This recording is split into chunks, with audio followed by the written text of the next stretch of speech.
Naririto ako muli upang tuparin ang ating katungkulan at magbigay ng ulat sa inyo tungkol sa estado ng ating bansa at sa mga ginagawa ng inyong pamahalaan. Isang taon na ang nakalipas mula noong huli akong tumayo rito upang ilantad ang katiwalian na nadiskubre namin sa mga flood control project. Gaya ng aking ipinangako sa inyo, nagsagawa tayo ng malawakan at malalimang investigasyon na walang pagkikiling kahit kanino man. Masusi nating sinuri at sinundan kung saan tayo itinuro ng ebidensya. Lahat ng kailangan gawin ay ginawa natin upang matuntun ang punot dulo. Mayroon ng mga unang nakasuhan at nakulong, mga kontratista, matataas na opisyal, pati na mga mambabatas. At dumating na tayo sa punto na ayon sa Ombudsman ay malapit na ang paghain ng patong-patong na kaso laban sa dating speaker. Masakit man sa akin ito, ngunit kailangan nating gawin ang tama. Hindi ako pangulo ng aking pamilya. Hindi ako pangulo ng aking kaibigan.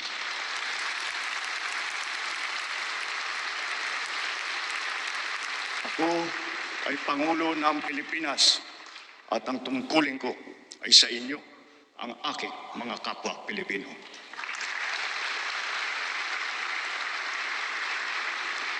Kaakibat ng mga naisampang mga kaso, tiniyak ng inyong pamahalaan na mababawi mula sa mga nagsagwatan ang nakuha nilang pera ng taong bayan. Gayon din, pinigilan natin ang paglabas ng pera ng bayan na ipambayad pa dapat sa mga depektibo, peke o guni-guning mga proyekto at mapupunta lamang sa mga bulsa ng mga tiwalaing kontraktor at opisyal. Halos 25 bilyong piso ang halaga ng nabawi, frozen at napreserbang mga pera at ari-arian ng mga akusado. Ang mahigit 800 milyong piso dito ay agad nating nabalik sa Treasury. Lahat ng mababawi mula sa mga sangkot na tiwali ay agad ibabalik sa kaban ng bayan. Ipinapaubaya na natin ang pag-uusig sa Ombudsman at sa ating mga pinalakas na National Prosecution Service. Nananalig din tayo sa makatarungang hatol ng hukuman. Makakaasa kayo na ang gulong ng hustisya ay tumatakbo. Sa kabila ng mga kaganapang ito, kailangan natin umusad tungo sa pagbabago. Nakatulong ang lahat ng mga ulat at hinaing ninyo sa isumbong na Pangulo. Ang inyong pagbabantay at pakikialam sa pamahalaan ay ang susi sa paglaban sa katiwalian. Ang reforma sa DPWH ay nagsimula na. Nagpasok tayo ng mga bagong graduate kasama ang mga tuwid at maasahang mga job order at contract of service. Bukod sa mga flood control project, lahat ng mga proyekto ay sinuri at tiniyak na talagang kinakailangan at maayos mula sa plano, presyo hanggang pagpapatupad. Para walang overpricing, sinigurado natin na ang mga materyales ay ayon sa presyo sa merkado. Bantay sarado ang bawat proyekto at ang nakalaang pondo sa transparency portal, integrity chain at katuwang na ang mga civil society organization.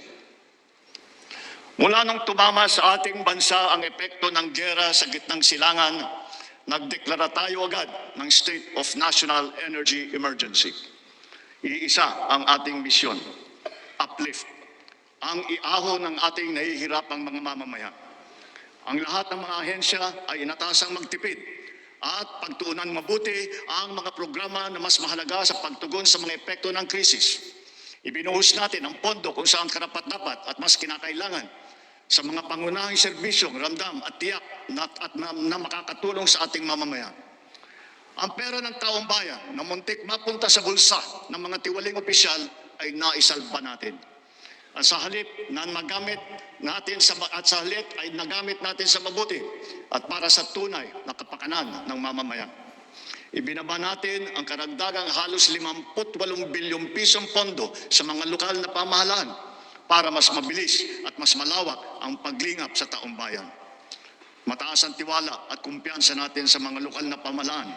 Ito ay paghahanda na rin para sa mas marami at mas malawak na serbisyo para sa kanilang mga nasasakupan. Nagsimula tayo doon sa mga direktang naapektuhan ng kaguluhan. Ang pagsaklolo sa ating mga kababayang OFW na naipit sa digmaan. Mahalagang misyon ito ng pamahalaan. Gayong lagpas 2.5 milyong Pilipino ay naghahanap buhay sa Middle East. Simula nung naputok ang gera, mahigit 12,000 kababayan natin ang ating naiuwi sa bansa na ligtas. Mahigit 140,000 OFW naman ang ating nabigyan ng sari-saring tulong sa gitna ng kaguluhan sa Middle East. Tulad ng pagkain, tulong pinansyal, pagpapagamot at masisilungan. Pag-uwi sa Pilipinas, sila ay ating tinulungan upang makapagsimula muli sa pagpahanap buhay sa pamamagitan ng Action Fund at OWA Kabuhayan Program. Ang iba naman ay nilapit natin sa PESO o kaya sinama natin sa bayanihan para sa balikbayang manggagawa job fair. Samantalang ang iba ay tinulungan natin makapaghanap buhay muli sa ibang bansa. Bukod sa kanila, ang mga magbabalik natin mga gurong OFW ay papasok na sa mga public school natin kung saan sila ay higit na kinakailangan. Dahil dito sa Pilipinas, sila ang ma'am at saka ang sir. Patuloy ang ating ugnayan sa iba't ibang bansa at ang suporta natin sa mga OFW para sa kanilang kaligtasan. Lalo na at may mga kababayan tayong nasawi o hanggang ngayon ay nawawala sa Middle East.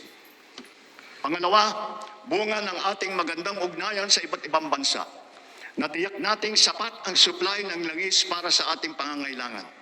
Sa kabila ng pagsara ng Strait of Hormuz ay nagawa nating makabili at makapag-angkat mula sa ibang pagkukunang bansa tulad ng Japan, South Korea, Oman, India, maging sa Russia, pati na sa China. Dahil sa mga ito, natiyak natin na sapat ang supply ng bansa na tatagal hanggang halos 2 buwan. Nakipag-usap din tayo sa Iran para sa kaligtasan ng ating libo-libong mga kababayang tripulante na nasa Strait of Hormuz. Sa kooperasyon ng ating mga kumpanya ng langis, hindi naging biglaan ang pagtaas ng presyo ng petrolyo, kundi paunti-unti sa loob ng 1 linggo. Ito'y para naman maging magaang sa ating nahihirapang mga consumer. Nagtakda rin tayo ng sunod-sunod at malalaking mga price rollback na kailangan tuparin ng mga kumpanya ng langis. Sa tulong ng batas na naipasa ng Kongreso, agad din natin nasuspindi ng 3 buwan ang pagpataw ng excise tax sa LPG at saka sa kerosene. Bukod dito, agad din natin nilimitahan ang pagtaas ng presyo na inaangkat nating bigas. Inaresto at kinasuhan din natin ang mga nahuling nagsasamantala sa kabila ng pagdurusa ng taong bayan habang may state of energy emergency. Lahat ng posibleng gawin para mababa ang presyo at mapabagal ang pagtaas nito, ginawa natin.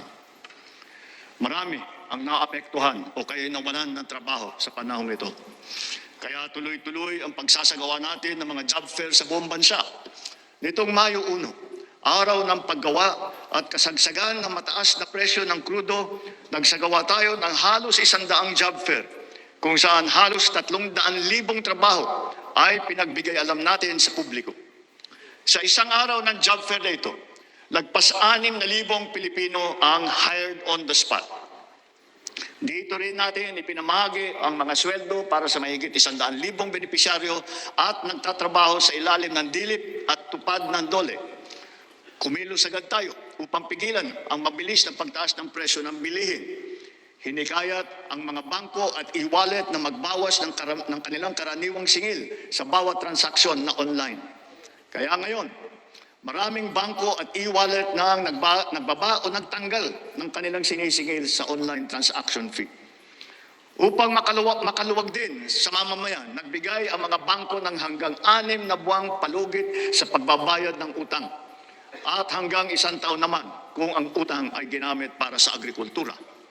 Ganito rin ang ginawa ng GSIS at SSS para sa mga utang ng mga miyembro nito, pati na ang NHMFC para sa mga umutang ng murang pabahay at ng Pag-ibig Fund para sa mga naapektuhan na OFW.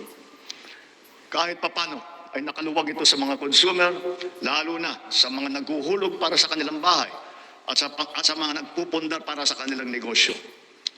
Sa panahon na lumiit ang kita dahil sa mataas ng mga presyo, mahigit 26,000 toneladang bigas ang binigay sa mahigit 2.5 milyong pamilya.